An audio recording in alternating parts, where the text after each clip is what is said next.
Un saludo muy especial para cada uno de ustedes, amados oyentes, y bienvenidos a este nuevo tiempo de estudio bíblico que semana por semana venimos compartiendo a través de estos canales YouTube, Facebook, Instagram o WhatsApp, a través de su servidor Enrique Loaiza, escritor para la gloria del Señor.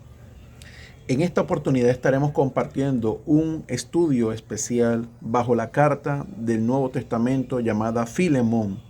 Es una sola epístola que escribió el apóstol Pablo cuando se encontraba prisionero en Roma, dado que había dirigido esa carta a Filemón, un romano muy acomodado que se encontraba en la ciudad de Colosas y que dentro de su casa había una iglesia, esas iglesias primitivas que iniciaron después de la resurrección de nuestro Señor Jesús, y que fue compartiéndose el evangelio de casa en casa, y que Filemón había estado trabajando bajo la fe porque fue un discípulo del mismo Pablo, un romano que se entregó a la obra del Padre. En esta oportunidad nosotros estaremos tocando esa epístola que es única porque es especial bajo el tema de interceder por el prójimo, dado que la intercesión por el prójimo siempre es necesaria debido a que no todo el mundo le gusta interceder por el prójimo, y mucho más cuando el prójimo ha hecho cosas ilícitas delante de los ojos del Señor, y mucho más cuando ha agraviado a su prójimo. Pablo en esta oportunidad había recibido en sus prisiones en Roma a Onésimo y lo había discipulado, y con esa intención buscaba la manera de que Filemón pudiera recibir nuevamente a Onésimo, dado que Onésimo fue un esclavo de Filemón y que en una oportunidad, al haber huido de su casa, había hecho algo agravante que no le simpatizó a Onésimo. Sin embargo, quiero acotar que cuando intercedemos por el prójimo, consiste en un acto de mediar, de suplicar o abogar ante Dios en favor de una persona, buscando siempre su bienestar, sanación o liberación de un mal que haya acontecido durante ese entonces. Pues podemos también determinarla como una expresión de amor, empatía y misericordia cristiana que consiste en presentar únicamente las necesidades y cargas ajenas ante Dios, actuando como siempre un puente espiritual. Y quiero empezar con este pasaje indicando en el versículo 1 que nos dice lo siguiente: Pablo, prisionero de Jesucristo, y el hermano Timoteo, al amado Filemón, colaborador nuestro. Pablo fue un apóstol fundamental del cristianismo, primitivo, y mientras que Timoteo fue su discípulo más cercano, colaborador de confianza y también hijo espiritual, pudiésemos llamarlo de esa manera. Juntos marcaron el Nuevo Testamento como una relación de mentoría, donde Pablo guió a Timoteo para liderar iglesias, incluyendo la de Éfeso. A pesar de la juventud de este siervo, de este servidor, Filemón era un ciudadano próspero de Colosas, como habíamos mencionado anteriormente, un líder de la iglesia primitiva y un hombre conocido, muy conocido por su hospitalidad como ciudadano romano acomodado, pues él era dueño de muchos esclavos. El versículo 2 nos enseña: y a la amada Apia y Arquipo, nuestro compañero de milicia, y a la iglesia que está en su casa. Pablo lo que deja entrever a Filemón, que era cristiano activo en la difusión del evangelio. Es probable que Apia y Arquipos, mencionados juntos con Filemón en el saludo de la carta, sean la esposa e hijo respectivamente. La ocasión de la carta es un asunto familiar. Lo podemos encontrar también en Colosenses 4:17, ya que Arquipo debía cumplir con el ministerio que había recibido de parte del Señor. El versículo 3 nos enseña lo siguiente: gracia y paz sean a ustedes de Dios nuestro Padre y del Señor Jesucristo.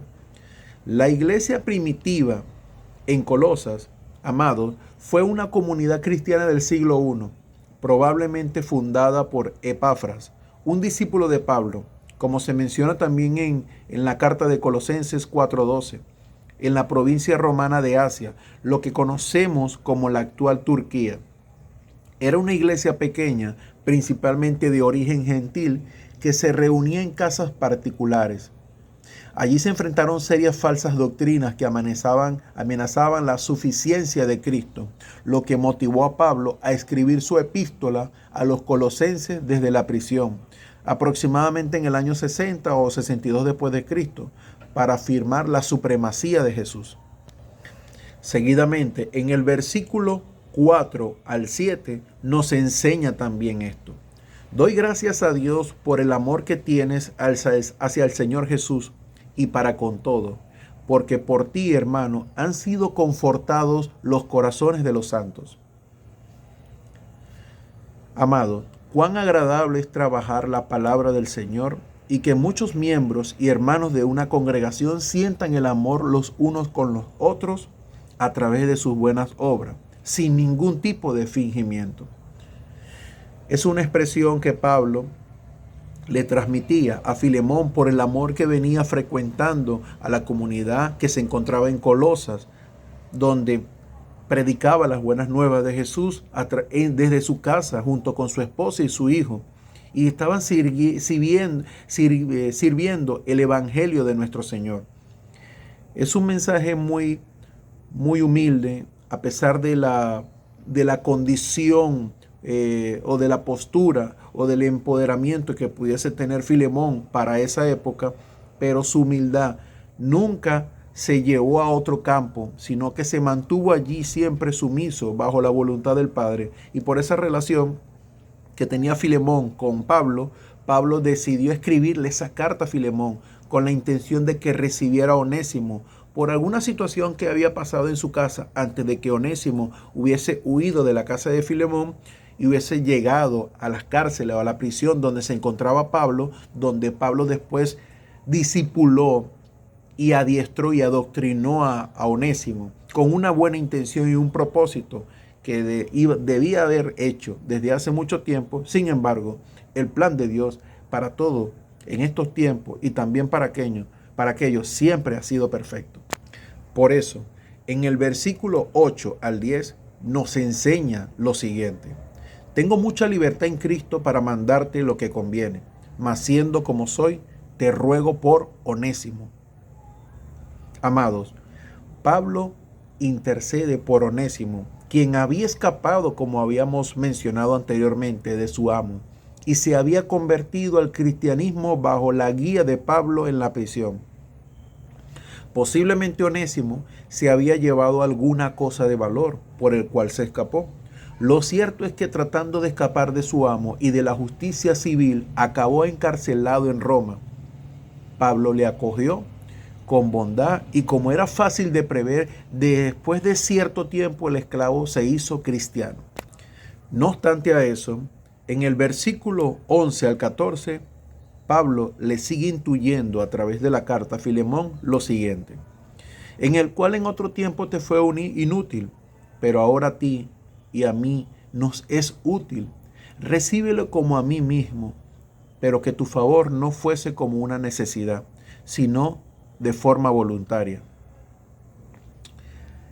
Amados, en esta parte Pablo nos enseña de que cuando le habla a Filemón de que en un tiempo le fue inútil, lo que parece dar a entender que había sido perezoso y que quizás había escapado precisamente por sustraerse al trabajo que rutinariamente debía cumplir en el hogar. Precisamente en aquellos días estaba para partir para Colosa un servidor y colaborador de Pablo llamado Tíquico, el portador de la carta a los colosenses, siendo una buena ocasión para confiarle a Onésimo y llevarlo a la casa de Filemón, como podemos encontrarlo en Colosenses 4 del 7 al 9, y también poder que Onésimo pudiera entrar con una nueva postura y de frente al perdón delante de Filemón, para que Filemón pudiese recibirlo ahora, en vez de un esclavo, como un hermano. Por tal razón, en el versículo 15 al 18 nos enseña lo siguiente: porque quizás se apartó de ti por algún tiempo para que lo recibieses para siempre. Así que si me tienes por compañero, recíbelo como a mí mismo, y si en algo te dañó o te debe, ponlo a mi cuenta. le decía Pablo a Filemón en la carta. Amados, finalmente esta carta nos enseña, y este versículo, es que Pablo buscaba la reconciliación entre ambos, entre Onésimo y Filemón, demostrando cómo el Evangelio transforma las relaciones sociales y personales de cada uno de nosotros. Además, insta a Filemón a ver a Onésimo ya no como una propiedad, sino como un hermano querido, como símbolo de intercesión para promover el perdón, puesto que Pablo se ofrece a pagar cualquier deuda financiera que Onésimo pudiera tener con Filemón, sirviendo como ejemplo de intercesión y sustitución.